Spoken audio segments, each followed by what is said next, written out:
So we're talking about business owners to save at least 90% on their federal taxes and no longer pay state income taxes. The beneficial trust is going to be for investors. They'll stop paying short-term and long-term capital gains, interest income, dividend income, rental income, and royalty income taxes. Welcome to Wealth Embodied. Together, along with some amazing guests, we'll explore and tap into our innate abundance and have meaningful conversations about developing our ability to embody the vibration of wealth while also uncovering new ways to think, feel, and cultivate our relationship with money so we can live our lives wealthy and aligned.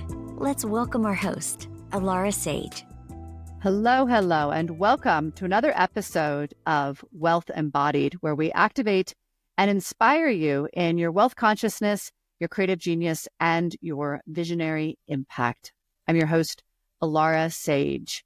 And, you know, as business owners, it's really important to take full advantage of the opportunities that are given to us by the IRS so that we can narrow down, limit, reduce perhaps the amount of taxes we have to pay so we can utilize that revenue for our business growth as well as our personal use in our personal lives. And today we have a wonderful guest that is going to teach us some incredible tools. I am so excited about this conversation. Sally Gimmon was motivated to become a real estate agent, investor when her mom became sick in October 2018. She was 53 and needed to make a change in her life quickly.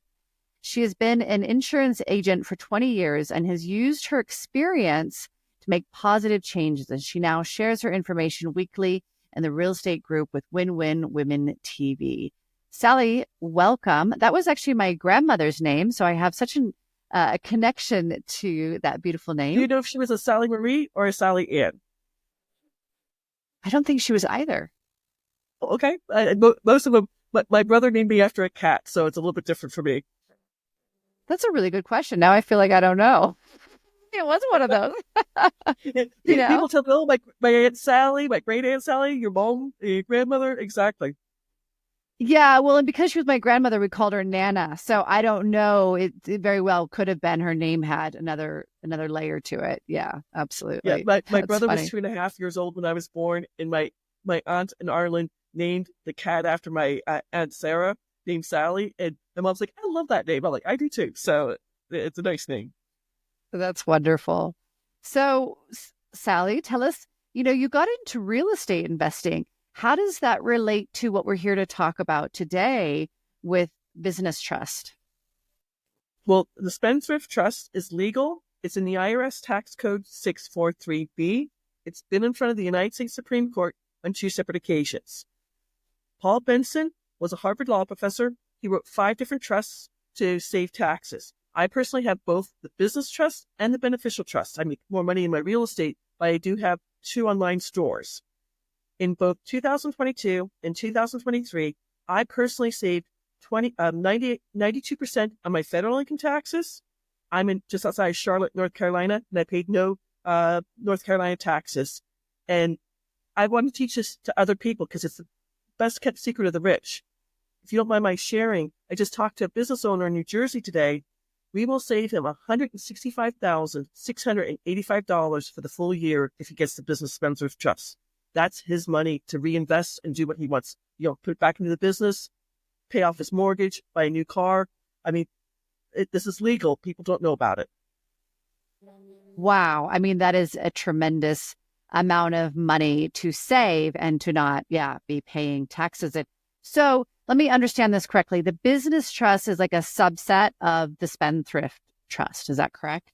Correct. So no matter what trust you get, Paul Benson wrote 5 different trusts.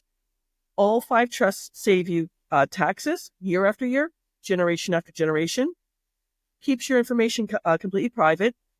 Do you operate in an LLC, an S Corp, or a C Corp right now?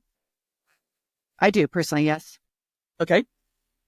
That's statutory law. So what they do here in North Carolina, I moved from Arizona, at the Corporation Commission there. Anyone can go online to the Secretary of State or the Corporation Commission and research LLCs, S Corps, and C Corps. 40% of them get sued every year. Not a good thing to have.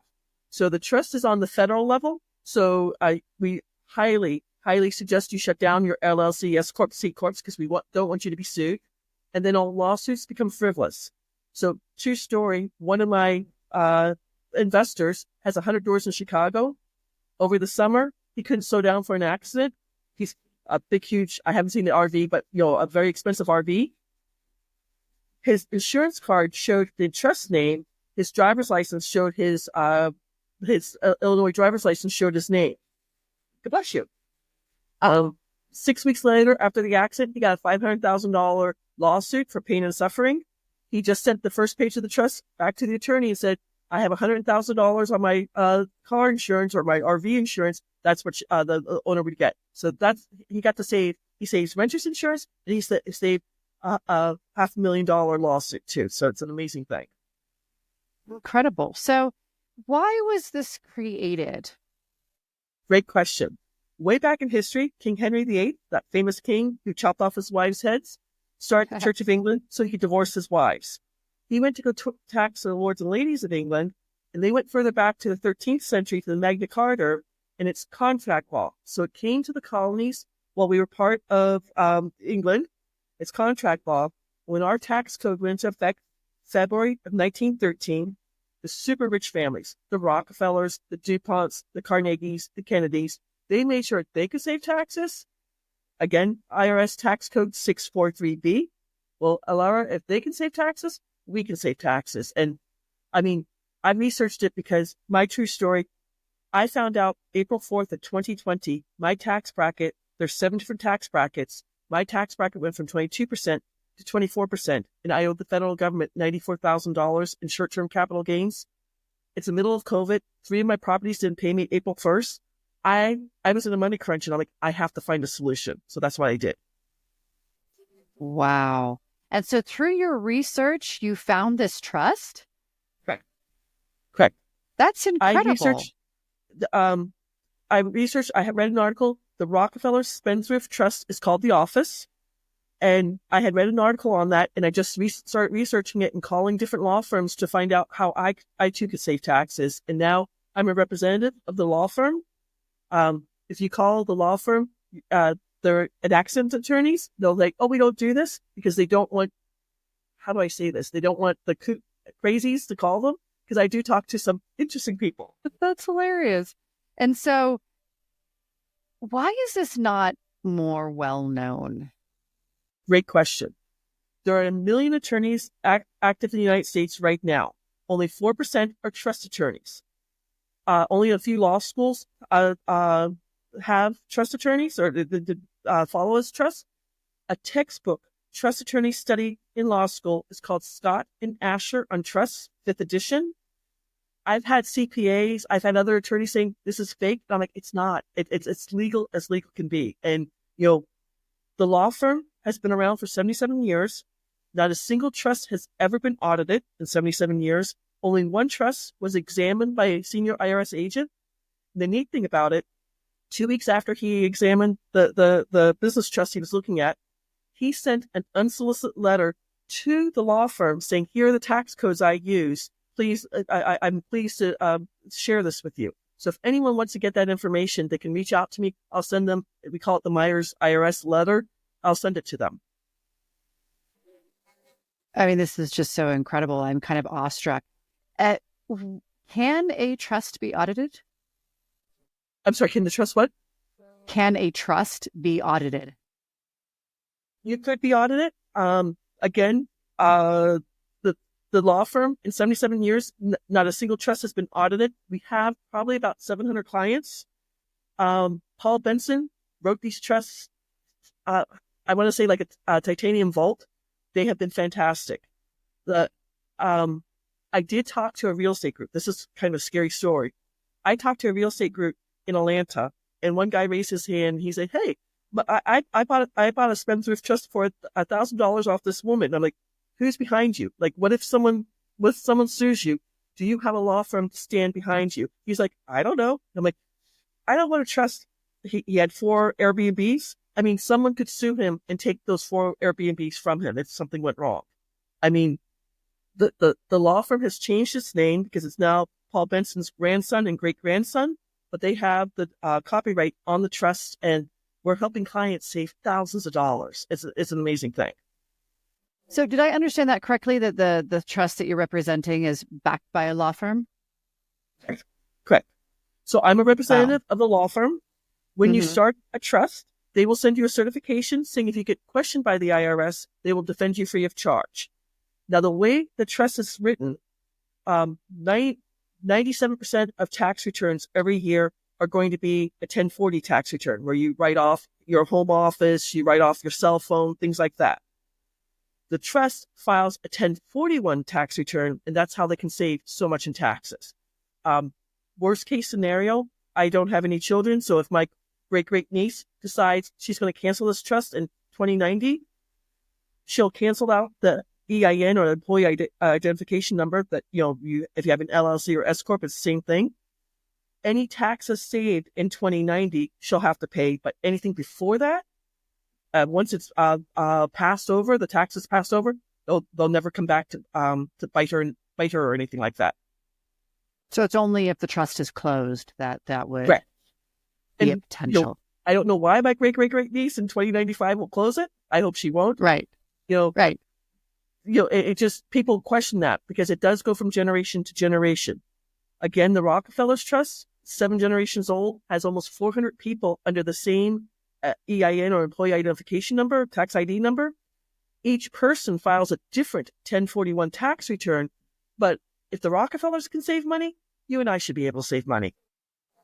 Absolutely. And so what kind of entrepreneurs does this really benefit? Is it all entrepreneurs, or is it kind of at a certain level that this really starts to be a wonderful potential? There's a cost. So I suggest that people should be making at least $80,000 gross. I cannot help W-2 income earners. Only people who make their own 1099 income, you're paying your own taxes. So I just talked to a husband and wife earlier today. The husband is an electrical engineer working on sailboats. It's an amazing job. He's a W-2 income earner. He's going to go talk to his employer because he wants to change over to 1099, and then we would be able to save him quite a bit of money. But right now, the wife, who is an insurance agent, her own brokerage, we're going to save her over $110 a year, $110,000 a year. If he can switch his W-2 income to 1099, then they even save even more money. Okay, so 80,000 gross or above. That's actually much lower than I would have thought. Correct. I'm going to get my little. I want to look at this real quick so I can tell you. Taxes. I'm not trying to be political, but taxes are going up in 2024 or 2025. I don't know if President Trump is going to lower them, but there's 4 ways to file your taxes: single, most expensive way; head of household; married jointly, cheapest way; and married separately. So just federal taxes as single, making $100,000 in 2025. Currently, you'll pay $16,913 in federal taxes that the trust will save you year after year after year. And this is your money put back into your business, pay off your mortgage, buy a new vehicle, take your family on vacation, give to a charity, save for retirement. I mean, once you pay for it, there's no, how do I say this? There's no upkeep to you have to pay every month or anything like that with it. So there's an initial first-time cost, and that is it. Is that correct? And so is this something that needs to be done? So for instance, 2025 for 2024 taxes, do you need to enter the trust within the year of the taxes that you're going to file? Or can you, for instance, enter in 2025 as you go to file for 2024 taxes? Great question. The gentleman I was telling you about this morning, who has his own business in New Jersey, I don't mean to date this, but we're talking about January 9th. He's going to have to file taxes from January 1st to January 9th. If he starts his trust on January 15th, he'll start saving taxes from January 15th forward, but I won't save him the first 15 days of January, if that makes sense. Yeah, absolutely. No, that's really great information. So what can you tell people who quite aren't, maybe, I think probably the biggest thing here is a little bit of like uncertainty, maybe doubt, perhaps Correct. disbelief, right? This sounds too good to be true. What could you Correct. say to them to help them pique their curiosity and really desire to look into this a little bit further? I love that question. I have a free class on the Great Discovery. If you just go out to my first name and my last name put together, when you go out there, you're going to get 3 articles from Forbes magazine. I did not write. So Forbes is talking about this. You're going to get 2 pages of case law. So if you're close to a law library, you can research this. You're going to get examples of client saving taxes. I don't have a copy of it. It's a textbook, but I do tell people, hey, check out Scott Nasher on Trust 5th edition. Black's Law Dictionary has it in there. If someone Googles tax code 643B, and I suggest everyone do this, you will find an opinion letter from the IRS dated September 11th, 2018, saying they don't approve of the trust. It's their opinion. Only Congress can change the tax code, and too many U.S. presidents, senators, and Congress people have the trust. And I hate to say this, but taxes are going up. There's past legislation. We're talking about business owners, but when someone sells their business, they're let's say I helped the restaurant back in March 30th of 2024. They sold their restaurant for $3 million, everything included. They won't have to pay at 15% $450,000 April 15th, 2025, or $600,000 at 20% April 15th, 2025. So people, selling a business, that's the beneficial trust to save the capital gains. The gentleman I'm talking about today has a business that he's making quite good money on, and he's going to save taxes on that too. Wow. So for those entrepreneurs who are considering selling their business, setting up this trust before they go through that process is really invaluable as well. Correct. So there's 2 different trusts. So the husband and wife, Jim and Mary Ann, they didn't have the business trust. They only had they only started the beneficial trust to save the capital gains. We got him his EIN number. We got them their EIN number. The business broker had changed the paperwork, not hard to do.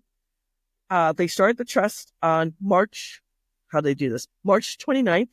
They sold the business March 30th, and then they paid for the trust April 1st, and the law firm was happy to work with them on that. Just, hey, we need a few days to get things taken care of. Wow, that's really beautiful. I love that. And so what are the steps to setting up this trust? Mm-hmm. That's a great question. The gentleman who I'm working with today has his own business. He has accounts that pay him monthly. He's going to open up a new bank account with the EIN number. We get him the EIN number. We give him a letter to open up that new bank account. He's going to have to contact all his people, say, hey, I've changed banks. Here's a new routing number. Here's the new account number. Start paying this instead. It might take him 2 months or 3 months to get this all worked out. And then, he'll start saving the taxes. He'll also have to go to the DMV. He has 5 vehicles for his business.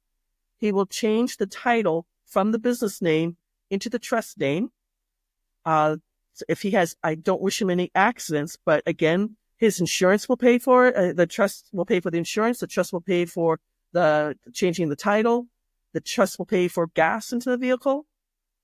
The trust will pay for mortgage payments, your electricity, your water, everything else. I mean, you'll have access with a debit card, but you'll still pay your bills, but the trust is paying them, not you personally.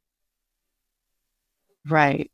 Yeah. And there was some question is there ever any pushback from banks as you come in with that EIN number? I don't know can they tell that it's associated with the trust, and is there ever any pushback from that? True story. I just had to open a new bank account here because my bank was in Arizona. I was getting too many. The bank I was using doesn't have an ATM, so I took my trust booklet. There's papers I gave to them. They scanned them. It took them a week to approve it, so there was a little bit of lag time. But now my beneficial trust is here and everything else. I got a debit card, so I'll have access to it, but there was a little bit of a lag time and then I had to move the money. But a week, I'm okay with that. Yeah, no, that's really great information. So it'll all work out, but it's almost sounding like there's a little bit of space, a little bit of time needed for all of it to come into play, but then it seems to work out and come into play. Yeah, because I was just thinking about the LLC and the C Corp. That's all very clear for the banks to see that under the government. So the trust would create a little bit of difference there. A little bit. So I mean, I brought in I don't want to call it a notebook because it's nicer than a notebook, but here's the paperwork. And I don't mean to make fun of the gentleman. If he was 25, he was old. He's like, I've never done this before. I'm like, here are the papers you need to scan. And he's like, I have to send this to the corporate offices. So it was a little bit long on that. You're like, here, let me help you do your job. So that booklet you're speaking of, that's what you get when you sign up for the trust. Is that correct? Correct. And there's a whole team to work with you from the law firm. Julie is going to get you your EIN number, the letter for the bank. Anna Maria, she won't, the gentleman who I'm talking about from New Jersey, I sent him the paperwork. He's going to buy the trust. She won't talk to him until he sits down over the weekend. He's going to get a PDF copy and get the actual trust booklet 3 days later. But he's got to read the trust from first page to the end of the page, write down all his questions. First meeting with Anna Maria's team, they're going to go through all the questions, answer them for him. And then if he's got questions, most of my clients need 2 months calling in with questions. Hey, what paper do I use for this? And other than that, after that, it's very easy to work with. If you know how to work with an LLC, an S Corp, or a C Corp, almost the same thing. You just need a different kind of paper, the right paperwork to deal with things. So personally, here in North Carolina, I do what's called auction houses or upset bids. I write my name because they won't take the trust name. But when I sign my name, I sign Sally Gimmon, TT, trustee of the trust. The bank account, when I pay for the property, I pay from the trust bank account. When I wholesale that property, the money goes back into the trust, if that makes sense. Yeah. And I was actually going to ask that about different states having different rules and regulations regarding this. So it sounds like the law firm is very supportive with regards to what state you personally live in. Correct. And I do wholesale. I do real estate in, I'll just say 15 different states right now. And I mean, I have notes. So we're talking about business owners to save at least 90% on their federal taxes and no longer pay state income taxes. The beneficial trust is going to be for investors. They'll stop paying short-term and long-term capital gains, interest income, dividend income, rental income, and royalty income taxes. So I've wholesaled 28 properties. I have 3 rentals. I have 12 notes where I'm the paper on the house. People pay me their mortgage every month. That's interest income taxes. I'm not paying taxes. I have a crypto bot that pays me every day. I don't pay short-term capital gains on it. So it's a beautiful thing. Wow. So that beneficiary trust is also for cryptocurrency and that kind of capital gain through that. Correct. So when I talk to my clients, I find out exactly what they're doing.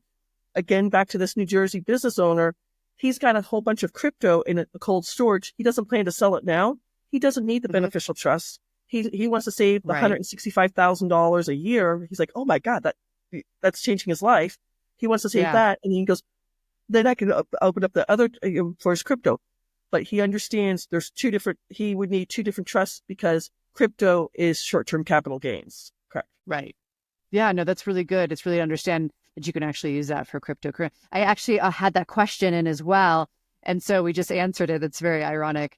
And so is there anybody outside of the lower than $80,000 gross income a year that this doesn't serve as far as entrepreneurs, 1099s?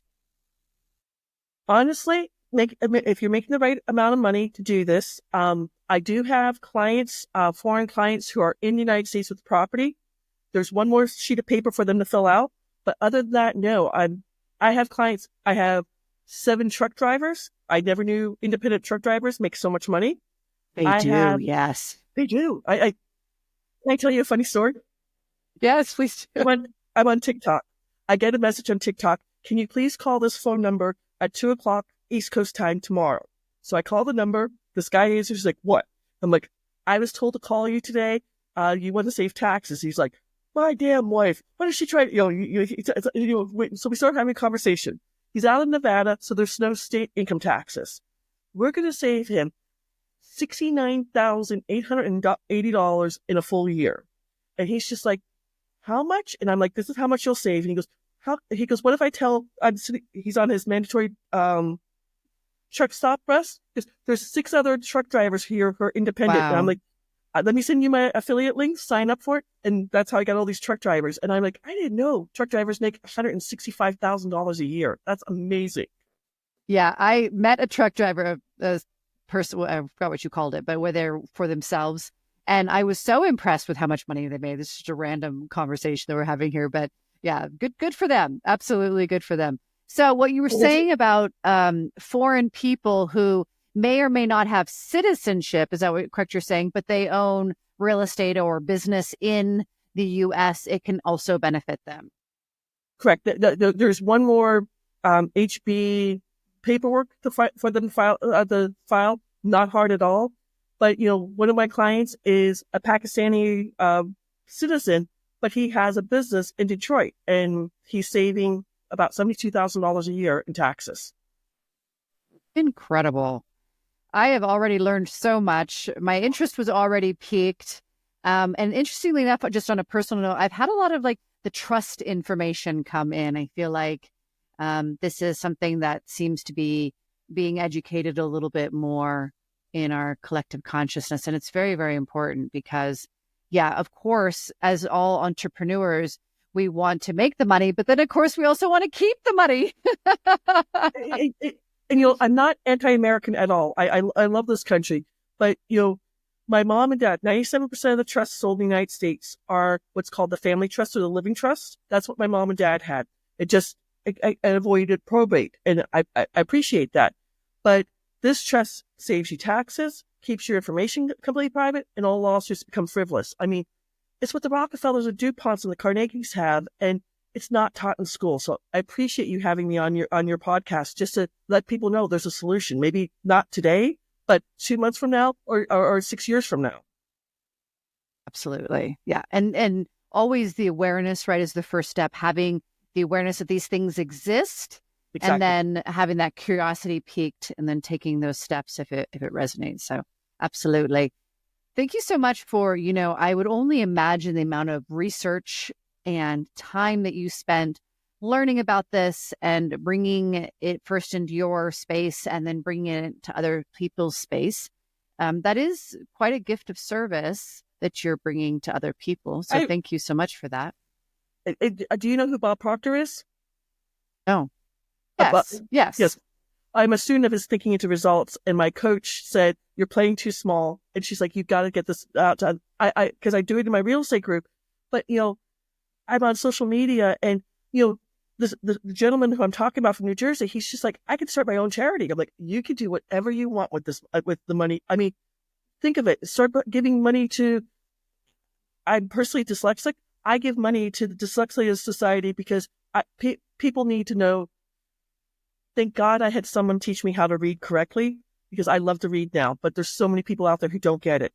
One of my clients is a diabetic.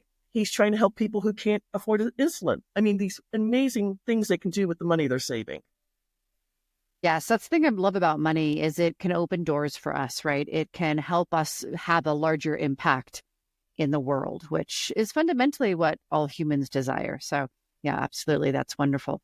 Sally, how can people find you and reach out to you? I appreciate that. The neat thing about having an odd name, you can find me on Facebook. You can find me on LinkedIn. My free class is on the Great Discovery. It's a little bit clunky to get out there, but there's a 23-minute presentation, 3 articles from Forbes magazine, 2 pages of case law, because I want people to know what they're getting into and set up a 30-minute tax breakthrough session with me, and we'll see how much we could be saving you with taxes. And we'll have a link. I'll give you the link. So it's your audience. You should get paid for that. I have an affiliate link. Fantastic. So that breakthrough session that you offer, that's a complimentary session, or is that something that people pay for? I just wanted to clarify that. Nope, complimentary. Complimentary. Okay. Beautiful.